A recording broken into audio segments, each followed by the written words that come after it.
शिंगोरे इथं शेतकऱ्यांसोबत बैठक सुरू असताना शिवसेना उद्धव बाळासाहेब ठाकरे गटाचे युवा सेनेचे अमरावती जिल्हा प्रमुख यांना शिंगोरे येथून असंख्य शेतकऱ्यांसह अटक करण्यात आली आहे.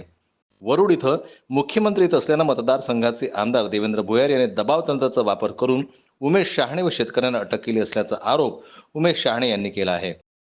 महाराष्ट्र राज्याचे उपमुख्यमंत्री, कृषी मंत्री, पुनर्वसन मंत्री असे असंख्य मंत्री आमच्या कानावरती आहे की 9 मंत्र्यांचा ताफा उद्या वरुड येथे कार्यक्रमासाठी येत्या लाडली बहीण योजनेच्या.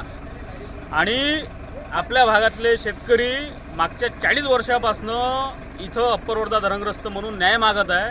त्याच्यासाठी कोणाला जाग नाही येत आहे, पण लाडली बहीण कार्यक्रमासाठी सगळ्या मंत्र्यांचा ताफा वरुडात येत आहे.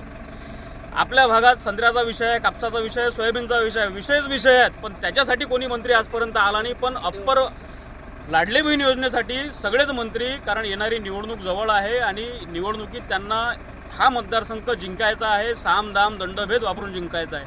आज मामूली आमची बैठक ठरली होती फक्त मुंबईच्या पत्रव्यवहारासंदर्भात काय झालं हे जाणून घेण्यासाठी, पण इथंही पोलीस यंत्रणा पाठवून आम्हाला स्थानिक आमदारांनी आणि या मिंदे सरकारने दडपशाहीच्या मार्गाने आम्हाला इथून उचलण्याचा प्रयत्न केलेला आहे. आम्ही या घटनेचा आम्ही तीव्र शब्दात निषेध करतो, परंतु आमचा लढा आम्ही हा असाच चालू ठेवू हेही यामार्फत सांगतो. तुमची सत्तेची मस्ती थोड्या दिवसाची आहे, सत्तेची मस्ती आम्ही तुमची 2-2.5 महिन्यात उतरवू हे आम्ही यामार्फत तुम्हाला सांगू. या घटनेमुळे मतदारसंघात मात्र चांगलाच असंतोष निर्माण झाला असून या घटनेचा निषेध केला जात आहे.